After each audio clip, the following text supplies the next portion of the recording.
రాష్ట్రంలో అన్యాయం జరుగుతుంటే రాష్ట్రంలో ఊహించని స్థాయిలో లైన్ క్రాస్ చేస్తూ పరిణామాలు ముందుకెళ్తుంటే ఇంకా అదే సైలెంట్ పనికొస్తుందా? ఇదిగో ఇక్కడే ఆంధ్రప్రదేశ్ మాజీ ముఖ్యమంత్రి జగన్మోహన్ రెడ్డి గారు స్పీడ్ని పెంచేశారు. ఇటీవల ఆంధ్రప్రదేశ్లో జరిగిన ఒక దాడి భయభ్రాంతులకు గురిచేసింది. పల్నాడు వినుకొండ దగ్గర ఏకంగా వైఎస్ఆర్సీపీ కార్యకర్తగా ఉన్న రషీద్పై తెలుగుదేశం పార్టీకి సంబంధించిన కార్యకర్త చేసిన ఒక దారుణమైన హత్య అనంతరం జరుగుతున్న పరిణామాలు పూర్తిగా మార్పు వచ్చేసిందని చెప్పాలి. ఏ కూటమి నేతలకు సంబంధించిన వ్యక్తి అన్నది ఇక్కడ పాయింట్ కాదు, కానీ వాళ్ళు నా వెనకాల ఉన్నారు, నన్ను ఏదైనా చేస్తే వాళ్ళు ఆదుకుంటారు అన్న కాన్ఫిడెన్స్ ఆ హత్య చేసిన వాడిలో స్పష్టంగా కనబడుతుండడం విశేషం. ఇక ఆంధ్రప్రదేశ్లో పూర్తిగా లా అండ్ ఆర్డర్ దెబ్బతినడంతో రంగంలోకి దిగారు జగన్మోహన్ రెడ్డి గారు.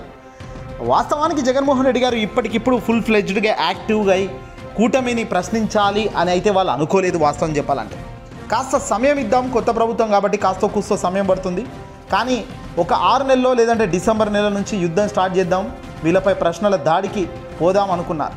కానీ ఆంధ్రప్రదేశ్లో జరుగుతున్న ఈ హింసాత్మకమైన ఘటనలు, దారుణమైన భయభ్రాంతులకు గురి చేసే కొన్ని సీన్లు చూసిన తర్వాత ఇక వాటిని పూర్తిగా ముందుకు తీసుకొచ్చే దిశగా జగన్మోహన్ రెడ్డి గారు అడుగులేస్తున్నారు. ప్రస్తుతం బెంగళూరులో ఉన్న ఆయన ఊటావుటిన తాడేపల్లికి రావడం, ఈరోజు ఏకంగా వినుకొండ రషీద్ కుటుంబాన్ని పరామర్శించేదానికి వినుకొండకు కూడా ఆయన వెళ్ళడం జరిగింది. ఇక వినుకొండకు బయలుదేరిన జగన్మోహన్ రెడ్డి గారు ఈరోజు ఉదయం నుంచి కూడా ఆయనకు అడుగడుగున పోలీసులు ఇబ్బంది పెట్టే కార్యక్రమానికి శ్రీకారం చుట్టారు. ఎక్కడికక్కడ వైసీపీకి సంబంధించిన రాజకీయకు సంబంధించిన రాజకీయ నాయకులను అడ్డుకునే ప్రయత్నం చేశారు. అనంతరం ఈరోజు వినుకొండ ఎట్టకేలకు రషీద్ ఇంటికైతే జగన్ వెళ్ళడం జరిగింది. ఆ కుటుంబ సభ్యులతో మాట్లాడడం జరిగింది, వాళ్ళ గోదను అర్థం చేసుకోవడం జరిగింది, వాళ్ళకు ధైర్యాన్ని నింపే కార్యక్రమానికి జగన్మోహన్ రెడ్డి గారు శ్రీకారం చుట్టారు. మేము ఉన్నాము, మా పార్టీ అండగా ఉంటుంది, మొత్తం మేము చూసుకుంటాము, మీరు భయపడొద్దు, జరిగిన నష్టానికి మేము బాధపడుతున్నామంటూ కూడా జగన్మోహన్ రెడ్డి గారు ఆ కుటుంబానికి ధైర్యం చెప్పారు. ఇక అనంతరం మీడియా ముందుకు వచ్చిన జగన్మోహన్ రెడ్డి గారు పలు కీలక వ్యాఖ్యలు చేశారు. చంద్రబాబు కూటమి అధికారంలోకి వచ్చిన 45 రోజుల్లో జరుగుతున్న ఈ దాడులు, హింసాత్మకమైన ఘటనలు, ఏకంగా ఎంపీలను సైతం బయట తిరిగే పరిస్థితి లేదు, గెలిచిన ఎంపీలను సైతం ఇబ్బంది పెడుతున్న తీరును పూర్తిగా ఆయన ఖండించే ప్రయత్నం చేశారు. ఏపీలో పూర్తిగా లా అండ్ ఆర్డర్ అనేది లేదు, ఆటవిక పాలన సాగుతుంది ఏపీలో అంటూ ఆయన సీరియస్ అయ్యారు. తెలుగుదేశం పార్టీ అధికారంలోకి వచ్చాక హత్యలు పెరిగిపోయాయి దారుణంగా, ఆస్తులు ధ్వంసం చేస్తున్నారు, పోలీసులు కూడా ప్రేక్షక పాత్ర వహిస్తున్నారు అంటూ జగన్ ఆవేదన వ్యక్తం చేశారు. మీడియాతో మాట్లాడుతున్న జగన్మోహన్ రెడ్డి గారు వినుకొండలో ముందుగా రషీద్ కుటుంబాన్ని పరామర్శించిన అనంతరం ఆయన ప్రెస్ ముందుకైతే రావడం జరిగింది. ఏపీలో దాడులపై దేశ ప్రధాని నరేంద్ర మోదీ దృష్టికి నేను తీసుకెళ్తాను, కేంద్ర హోంశాఖ మంత్రి అమిత్ షా దృష్టికి నేను తీసుకెళ్తాను, కేంద్ర పెద్దల దృష్టికి ఖచ్చితంగా ఈ రషీద్ ఇన్సిడెంట్తో సహా రాష్ట్ర వ్యాప్తంగా జరుగుతున్న దాడులను ఖండిస్తూ ఆ దాడులు ఎందుకు జరుగుతున్నాయి, ఎవరు దాని వెనకాల ప్రేరేపిస్తున్నారు అనే దానిపై పూర్తిగా సమాచారం కేంద్రం వద్ద మేము పెడతాము అంటూ కూడా జగన్మోహన్ రెడ్డి గారు చెప్పారు. అదే కాదు, ఏకంగా ఢిల్లీ వేదికగా ఈ నెల 24న ఢిల్లీ వేదికగా ధర్నా కూడా చేయబోతున్నాము అంటూ కూడా జగన్మోహన్ రెడ్డి గారు సంచలనంగా ప్రకటన చేశారు. ఏపీలో రాష్ట్రపతి పాలన పెట్టాలి అని గట్టిగా ఆయన డిమాండ్ చేయడం జరిగింది. ఎందుకు రాష్ట్రపతి పాలన అవసరమో కూడా కేంద్ర పెద్దలకు వివరించే ప్రయత్నం ఈ నెల 24న ఢిల్లీకి వెళ్ళినప్పుడు దేశ ప్రధాని మోదీకి అయితేనేమి, కేంద్ర హోంశాఖ మంత్రి అమిత్ షా గారికి అయితేనేమి, కేంద్ర పెద్దలకైతేనేమి వీళ్ళందరికీ కూడా చెప్తామని కూడా చెప్పారు. రాష్ట్రంలో పూర్తిగా లా అండ్ ఆర్డర్ అనేది లేదు. రాష్ట్రంలో 490 చోట్ల ప్రభుత్వ ఆస్తుల్ని, అలాగే 560 ప్రాంతాల్లో ప్రైవేట్ ఆస్తుల్ని పూర్తిగా ధ్వంసం చేస్తున్నారు. 1000కి పైగా దౌర్జన్యాలు, దాడులు జరిగాయి. ఇప్పటికే కేవలం 45 రోజుల్లోనే కూటమి అధికారంలోకి వచ్చిన ఈ 45 రోజుల్లోనే ఏకంగా 36 హత్యలు జరిగాయి.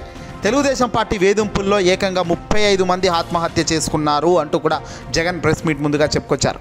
300కు పైగా హత్యాయత్నాలు జరిగాయి. ఆంధ్రప్రదేశ్లో పోలీసులు కేవలం ప్రేక్షక పాత్ర మాత్రమే పరిమితమయ్యారు. ఎందుకంటే చంద్రబాబు నాయుడు గారు అసలు మీరు పట్టించుకోకండి అని వాళ్ళకి డైరెక్షన్ ఇవ్వడం వల్ల పోలీసులు సైతం చేతులు ఎత్తేసే కార్యక్రమం, అండగా నిలవాల్సిన పోలీసులు పూర్తిగా బాధ్యతలను వదిలేసి కేసులు పెడుతూ ముందుకు వెళ్ళడం తప్ప వాళ్ళు చేసే పని ఏం లేదు. ఇక అమాయకుడు సామాన్యుడైన ఈ రషీద్ అనే వ్యక్తిని అతి కిరాతకంగా నడి రోడ్డు మీద అందరూ చూస్తుండగానే నరికి వేయడం చాలా బాధాకరం, దారుణం అని కూడా జగన్ అన్నారు. కేవలం వైఎస్ఆర్సీపీ కోసం పనిచేశాడనే ఈ హత్య చేశాడు. హత్య చేసిన జిలాని వైఎస్ఆర్సీపీ వ్యక్తి అని ప్రచారం కూడా చేయడం ఇంకో దారుణం అన్నారు జగన్. 2 ఏళ్ల క్రిందట బైక్ కాలిన కేసుల్లో ఇప్పుడు ఇది ప్రతీకారంగా జరిగిందంటూ ఈనాడు ఓ కథనం రాయడం ఇంతకన్నా దిక్కుమాలిన పేపర్ ఎక్కడైనా మనం చూసామా? ఆ బైకు ఆసిఫ్ అనే వైఎస్ఆర్సీపీ వ్యక్తికి చెందింది. అది అసలు ఆ ఇన్సిడెంట్కి దీనికి సంబంధం లేదు. కానీ సంబంధం లేని ఇన్సిడెంట్లను రెండింటిని జతగట్టి ఈ హత్యకు ఆ బైకు కాలిన ఇష్యూను కారణం అంటూ చూపిస్తున్న ఈ పేపర్లను నిజంగా ఏం చెయ్యాలి అంటూ కూడా జగన్ చెప్పుకొచ్చారు. ఈనాడు అసలు పేపరైనా, సిగ్గుతో తల వంచుకోవాలి మీరు అని కూడా జగన్ అన్నారు. రషీద్ కేసు ఒక ఎగ్జాంపుల్ మాత్రమేనని, మిథున్ రెడ్డి తన నియోజకవర్గంలో తిరిగే పరిస్థితి లేకుండా చేశారు. ఎంపీ మిథున్ రెడ్డి రెడ్డప్పలపై పోలీసుల సమక్షంలో నిన్న జరిగిన దాడుల గురించి కూడా జగన్ నోరెత్తారు. రాష్ట్రంలో అత్యాచారాలు విపరీతంగా పెరిగిపోయాయి. పోలీసులు ఏమాత్రం పట్టించుకునే పరిస్థితి లేదు.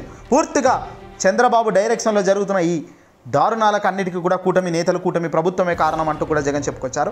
ఈ నెల 24న ఏకంగా ఢిల్లీకి వెళ్తున్నాము. ఢిల్లీ పెద్దలు దేశ ప్రధాని మోడీ గారి అపాయింట్మెంట్ ఇప్పటికే కోరామని, అమిత్ షా గారి అపాయింట్మెంట్ ఇప్పటికే కోరామని, వీళ్ళందరూ అపాయింట్మెంట్ తీసుకొని వీళ్ళందరికీ కూడా ఏపీలో జరుగుతున్న ఈ అరాచకాలను వాళ్ళ దృష్టికి తీసుకెళ్తామని కూడా చెప్పడం జరిగింది. దేశవ్యాప్తంగా చర్చ జరిగేలా ఈ ధర్నాలను చేస్తాము. ఢిల్లీలో ఈ నెల 24న పెద్ద ధర్నా చేయబోతున్నాము. వైఎస్ఆర్సీపీ క్యాడర్ మొత్తం కూడా అక్కడికి వెళ్తుంది. వైసీపీ ఎమ్మెల్యేలు, ఎంపీలు, పార్టీకి సంబంధించిన ఎమ్మెల్సీలు అందులో పాల్గొంటారని కూడా తెలుస్తుంది. రాష్ట్రపతి, దేశ ప్రధాని మోదీ, హోంమంత్రి అమిత్ షా అపాయింట్మెంట్ కోరుతున్నాం. రాష్ట్రంలో పరిస్థితులను పూర్తిగా వాళ్ళకు వివరిస్తాం. రాష్ట్రపతి పాలన పెట్టాలని డిమాండ్ చేస్తున్నామని కూడా జగన్మోహన్ రెడ్డి గారు అయితే ఈ సందర్భంగా చెప్పడం జరిగింది. ఇక ఆయన కీలక పాయింట్స్ని కూడా లేవనైతే పరిస్థితికి వచ్చారు. పోలీసులు ప్రేక్షక పాత్ర పోషిస్తున్నారు. కేవలం ఒక పోలీసులు అంతా అయిపోయాక చేతులు దులుపుకునే కార్యక్రమాలకు పోలీసులు రావడం నిజంగా సిగ్గుచేటు. ప్రతి సంఘటన ఆపాల్సిన బాధ్యత పోలీసుకు ఉంటుంది. కానీ వ్యవస్థలో పూర్తిగా అధికారం మారగానే వ్యవస్థలో లోపాలన్నీ కూడా ఇప్పుడు స్పష్టంగా కనబడుతున్నాయి. పల్నాడు జిల్లా గతంలో రవిశంకర్ రెడ్డి ఉండేవాడు. ఎన్నికల వేళ వీళ్ళకున్న పలుకుబడితో బదిలీ చేయించుకున్నారు. బిందు మాధవి అనే అధికారిని వేయించుకున్నారు. ఈ అధికారి చాలా అన్యాయంగా ప్రవర్తించారు. చివరకు ఎన్నికల కమిషనే సస్పెండ్ చేసే పరిస్థితి వచ్చింది. ఆ తర్వాత మల్లికార్జున్ ఖార్గే ఈసీ తీసుకురావడం జరిగింది.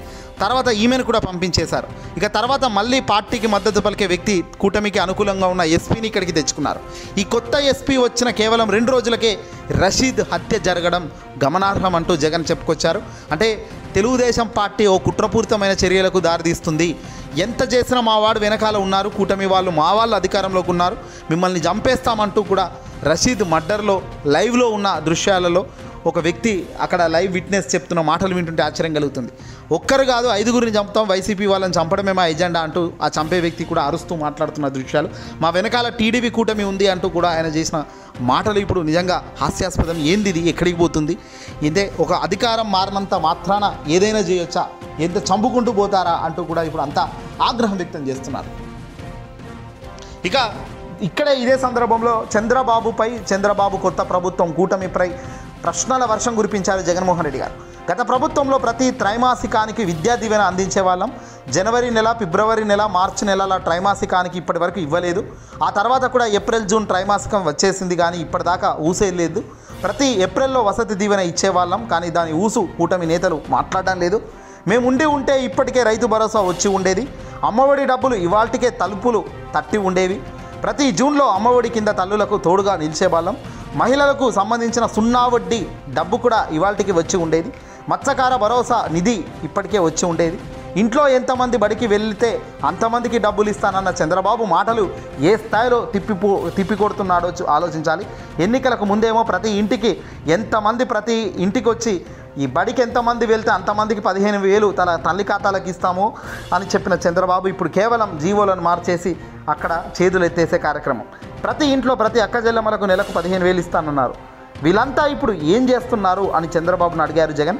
ఈ అంశాల నుంచి ప్రజల దృష్టిని మరలించేందుకు ఒక భయభ్రాంతులకు గురి చేసే వాతావరణాన్ని సృష్టిస్తున్నారు.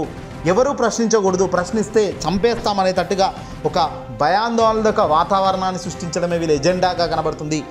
ఖచ్చితంగా అసెంబ్లీలో ఆటవిక పాలనను నిలదీస్తాము, ఉభయ సభలో ఉమ్మడి సమావేశంలో నిలదీస్తాము, ఎంపీలతో కలిసి ఢిల్లీకి వెళ్తాము, బుధవారం ఢిల్లీ ధర్నా పెద్ద ఎత్తున చేస్తాము, రాష్ట్రంలో అరాచకాలను, హింసను దేశం దృష్టికి తీసుకెళ్తామని జగన్ ఈ సందర్భంగా చెప్పడం అయితే జరిగింది.